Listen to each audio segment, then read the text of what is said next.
and welcome to my easy to understand guide to the Stormzy music video Superheroes. This is going to be particularly relevant for you if you are on the Eduqas exam board for GCSE, as it appears as one of the optional set music videos for study.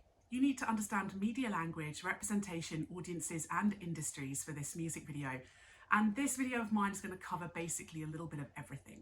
So the video has quite an unconventional style, being that it's animated. It's quite unusual for a music video, particularly in this kind of like rap genre. So having it being kind of very bright colours and kind of quite comic and graphic in style is quite unusual, but it also helps to target quite a young audience. The bright colours are very kid-like, it's got very positive, uplifting vibes. And you get that from the music and the sound as well. The bird song at the beginning is quite uplifting, quite hopeful. Also in a music video, we typically expect to see a lot of the actual artist performing. We don't really get that in this music video. Although we're seeing a kind of comic version of Stormzy, it's not him. So it's quite different, quite unconventional that we're not seeing him perform. The vast majority of the music video is narrative based, it's a story. And again, that might be quite appealing for a young audience. Stormzy is represented as very powerful, somebody to look up to aspire to be a role model. And you can see this through the use of repeated low angles, making him look more dominant. There's lots of working class urban settings in this video. So lots of what look like kind of estates, tower blocks, lots of urban buildings, graffiti. And this is going to help it appeal to quite a kind of urban working class audience. Particularly a British audience as well, because it feels like a very British town. And those wire fences, along with the tight framing of the camera, just encourages us to see these boys as being trapped in these areas. Stormzy uses a lot of words within the lyrics that really create positive, uplifting and powerful representations of young black people. So for example, he says in the lyrics, a young black king makes young black people seem respected, idolized, powerful and dominant. And this challenges a lot of the negative stereotypes that we often see in the media of young black men in particular. And it creates this idea of the kind of young black people within this video as being a kind of prop-like heroes. The use of football within the narrative also helps to target quite a kind of working class, potentially predominantly male audience as well. It's not just men though, he also refers to young black queens. So it's also about targeting young black women as well. And this representation of young people, and in particular young black people, as being very powerful is reinforced by lots of the superhero imagery and narrative within the video. We see images of Stormzy and his friends flying through the sky, lots of low angles, the kind of visual effects, and that helps to represent them as being supernaturally powerful. Stormzy's kind of representing himself as being somebody very trustworthy and reliable. He uses words in the lyrics such as keep an eye on me and rely on me, and it makes him seem like he's very paternal and caring, somebody that's going to look after these people. We see images of him hugging the boys, patting them on the head. It makes him seem like quite a responsible adult that's there to look out for them. We see a girl here, and she's in quite a domestic role. So she's chopping up vegetables, she's doing the washing up, and images of girls in domestic situations are quite common in the media. The fast-paced editing in the shot makes it feel like she's working super fast and that she's very powerful because she's doing so much. She's serving food to an older person, and perhaps this reflects the idea that Stormzy is wanting to kind of show that elderly people should be part of our communities, that young people have a responsibility often to look out for them, and that young people are taking care of their relatives and their families. But it is creating quite a stereotypical representation of older people being perhaps quite dependent on younger people to look after them. I guess it is showing quite an unconventional family structure though. You're seeing a young girl with living with an elderly relative, and so it's not your typical kind of two-parent family structure. So perhaps Stormzy's trying to represent families as being quite diverse and not always following those kind of typical ideas. Holding this kind of white light makes Stormzy and the boy feel super powerful and almost magical. And there's a really fast-paced montage here with like leaping on the cars and doing kind of unusual poses, and it's disappearing. It's really about making him seem very skilled, very powerful, very magical, supernatural and exciting. We see him reading a book here, again, making him seem quite educated, quite academic. And the book he's reading is quite interesting as well. It's a book by Mallory Blackman. Now, Stormzy was in the BBC adaptation of her book, so it's kind of cross-promoting something else that Stormzy was involved with. And the actual narrative of the book is a lot about racial discrimination and equality. So again, tying in with this theme about race and ethnicity being important in this music video. And perhaps young people might see this as encouraging them to be more academic. Seeing an older adult male reading a book and being educated might inspire them also.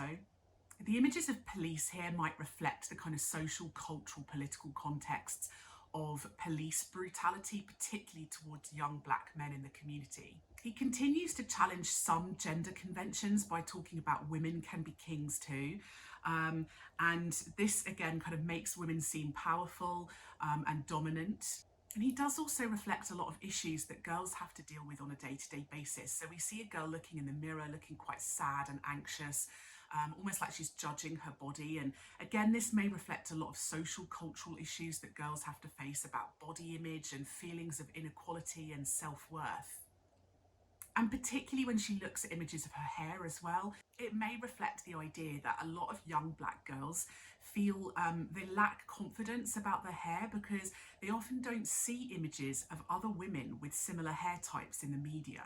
But when she looks at a poster of Little Sims in the background and she sees the girl's braids in the poster, she then seems to be proud of her own hair. So perhaps this is kind of signifying this idea that young people need to have role models that look like them in the media. They need to be able to see people that they can relate to and look up to.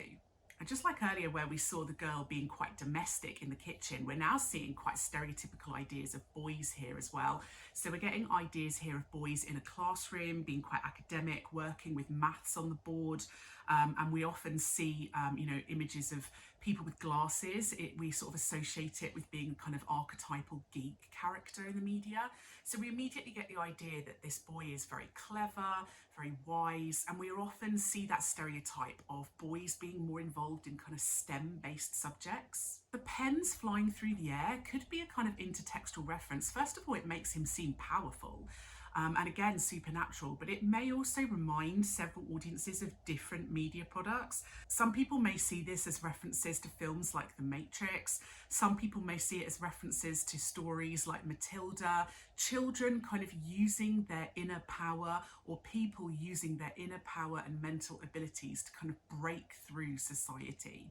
Stormzy saves a boy here, kind of dives in and saves him from falling, and that makes him seem quite heroic. And some people may see this as a kind of reference to things like Toy Story as well. The dad braiding his daughter's hair challenges some representations about men not being domestic. So it's showing him looking after his children, doing hair care, etc., and making him seem quite paternal. And again, this is reinforced when we see the images of the dad with his child on his shoulders, making him seem quite domestic and showing him perhaps as a kind of single parent family. So again, a kind of non-typical family structure being represented in this video. The Black Lives Matter graffiti on the wall, again, kind of just reflecting the cultural, social context of what was going on in the media at the time. And we see people in masks, protesting, kneeling down. That reflects the COVID pandemic, lots of people wearing masks at the time. And it also reflects a lot of political protests that were happening at the time due to the death of George Floyd when he was murdered by police in America. So seeing these kind of protests being reflected in the video might help bring in a global audience, but also appeals to that kind of Black audience who were very determined to see more equality and justice. The fist in the air is a symbol of Black power historically that we've seen in the media in lots of other places. So again, reinforcing this theme of Black power and Black equality. Within the clouds, there is a kind of hashtag being formed with the word murky. And this is something that reflects Stormzy's brand. He actually uses this hashtag and he creates donations to Black organisations in the UK. And so kind of cross-promoting his other interests and his other campaigns and what he does for people in the community. And the hashtag helps to target active audiences. A lot of people will go online to then find out what that hashtag is about. There's the alliteration, black, beautiful and brave, and this alliteration helps to reinforce that message to audiences. We see a girl here playing football, and that challenges some gender norms for the young female audience, and she's wearing a Marcus Rashford top, which again links into another young black role model within the sporting community, but also ties in with what Rashford was doing historically at that point in 2020, which was campaigning for free school meals and more support for young people, particularly young black people, but not just young black people, within impoverished communities in Britain. So we've seen people playing football. We then go into this graphic match of the DJ buttons, and that kind of maybe reflects typical career aspirations of young people. And the DJ seems to have multiple arms coming out of him, being able to operate different things at different times, maybe makes him seem super powerful and very hardworking. It's a kind of montage of lots of different families and people hugging and embracing, and that adds to this feeling of kind of diversity and inclusivity. And seeing him with images of a kind of glowing earth within his hands, again, makes him seem super powerful, like he is in charge of the world. On the screen at some point, we see some graphics that say RIP Chadwick Boseman. He died in August 2020, and this music video was released in the December of that year. Chadwick Boseman, obviously super famous for being in many films, but in particular Black Panther, where he played an incredibly powerful superhero that was seen as a massive role model to a lot of young black children. So paying respects to other black role models that may have inspired generations. In fact, he mentions multiple black role models within the video. So for example, he mentions Venus Williams, he mentions Serena Williams, Simone Biles. So trying to include both male and female black role models to show that black people can be wealthy, successful, powerful and important. When the video was released, it was actually released early in schools in Britain. So it was shown within schools that had opened up. It made it have an exclusive feel, and as though it was particularly targeted at young people. And it came with an exclusive message from Stormzy as well, giving them kind of like an inspirational speech. The rap genre and other Stormzy videos typically have a slightly older, young adult audience, so perhaps young men predominantly in their kind of early 20s or late teens. This video definitely has a slightly younger audience with the kind of animated feel, the fact that it was released in a lot of schools. So this is quite a different audience to his usual one. He actually uses some lyrics from Keisha White's song Someday from the Tracy Beaker theme tune. Tracy Beaker being a children's TV show on the BBC maybe about 15-20 years ago. It had quite a cult following, so maybe that music there might be recognisable to his older fans, bringing in those more kind of millennial audiences that may remember the Tracy Beaker show. The video was promoted on his website and on his social media too, and that helped it reach quite a wide global audience, despite it being quite British in its appearance. When Stormzy first started as an artist, he was very low budget. He didn't have a record label. He started out promoting his music on things like YouTube and Spotify, and a lot of his first music videos were made with virtually no budget at all.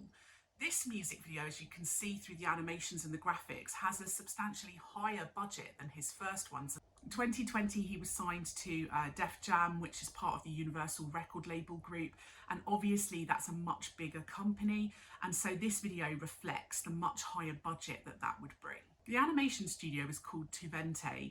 They're an Argentinian company, and they produced this video in just 8 weeks, which is quite astounding, really. They used quite simple backgrounds to cut down on the amount of animation they had to do. And this did help to reduce costs. The director is actually kind of interviewed previously and said that they really did directly take influence from animations like Spider-Man Into the Spider-Verse, so you can see the similarities in the style. The director wanted to retain the British kind of feel to it, but also wanted to bring in influences from anime like Akira and Dragon Ball. So that was my easy to understand guide to this music video. If you'd like any other videos, make sure you subscribe to my channel and leave any comments below, and I'll see what I can do.